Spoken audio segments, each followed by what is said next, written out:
At the University of Sheffield in Northern England, there was a student in the mathematics department with consistently high intelligence. He excelled in all exams and was well liked by his peers and professors. However, during a physical examination, Professor John Lorber, a neurology expert at the University of Sheffield, made a surprising discovery while performing a CT scan on the student. Despite the student's high IQ, he had almost no brain. His cerebral cortex was only 0.3 millimeters thick, whereas a normal person's cortex is about 4.5 millimeters thick. Beneath his cortex was cerebrospinal fluid. The professor was astonished and could not understand where the student's high intelligence came from. In modern life, with the increasing maturity of neurosurgery, more and more people survive after having half their brains removed. In Kunming, a patient had half his brain removed in 1960 due to illness but functioned almost normally and was able to perform his job effectively after starting work in 1973. All evidence seems to suggest that the human mind likely exists independently of the physical body. The mind exists as an independent entity apart from the body. If this hypothesis holds, then all early human theories about the soul should be reconsidered. An American psychologist conducted a psychological experiment in which a subject was brought into an empty room while screams could be heard from an adjacent room. The psychologist told the subject that the experiment was to test the limits of human pain endurance. The window was open to show the entire process. A person was tied tightly to a chair, and nearby a furnace glowed with red-hot coals.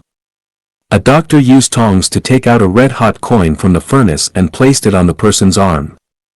There was a hissing sound, the arm began to smoke, and a scream of excruciating pain followed. After the experiment, the person stumbled down from the chair, clutching their burnt arm, with a coin-sized burn scar clearly visible on their arm. The psychologist showed several similar experiments to the subject.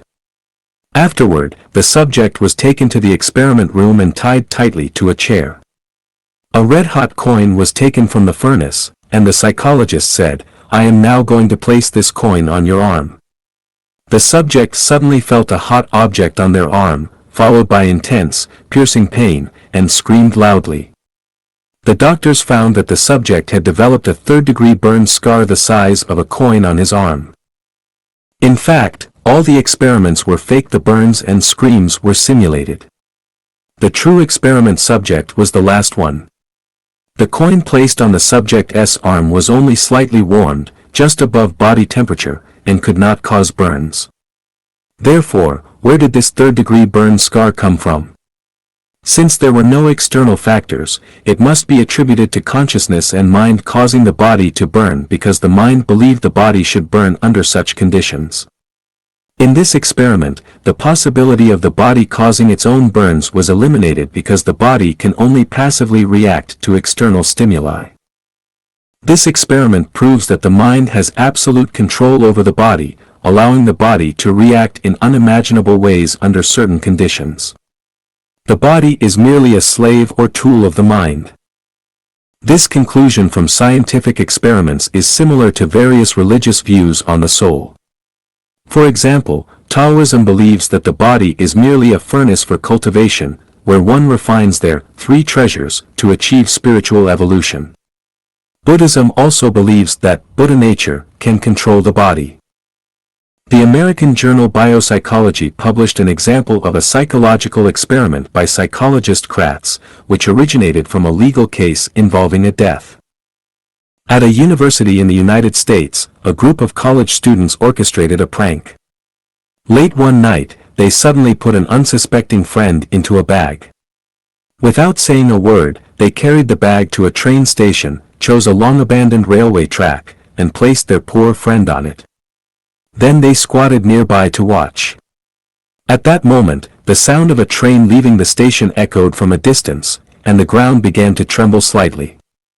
The friend lying on the track started to struggle, unaware that the railway track he was on had been abandoned and that the approaching train would pass by on another track. As the train got closer, the pranksters noticed that when the train was still about 100 meters away, their poor friend stopped moving. The roaring train passed with an ear-piercing sound of metal clashing. However, when the pranksters went to their friend's side after the train had passed, they found that their friend was dead. In the subsequent autopsy, the coroner found no signs of damage to any internal organs. So, how did this person die? Was it homicide or suicide? How should the law rule on this case? This incident became a hot topic of discussion. Psychologists did not partake in the idle chatter. Instead, they conducted a series of psychological experiments to unravel this mystery. Among the many psychological experiments, one was conducted by Kratt, and it went like this. They placed a small white mouse into a large pool to observe its behavior under dangerous circumstances. It is well known that mice generally have strong swimming abilities, and the pool, although large, was within the swimming range of the mouse. When the mouse fell into the water, it did not swim immediately but circled around, squeaking. It was assessing its location, using its whiskers as sensors to detect its surroundings. The mouse's squeaks would bounce off the pool's edges and reflect back, allowing the whiskers to detect the size, direction, and distance of the target.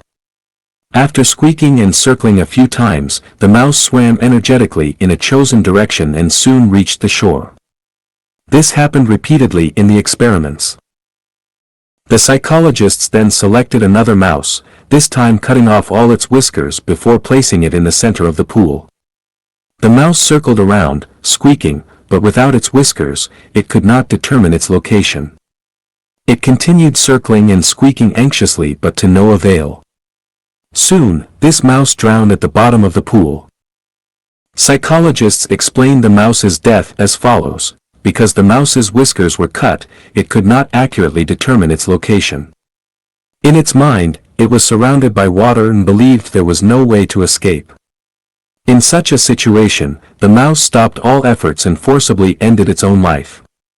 In reality, the mouse had died before it sank to the bottom, effectively killing itself.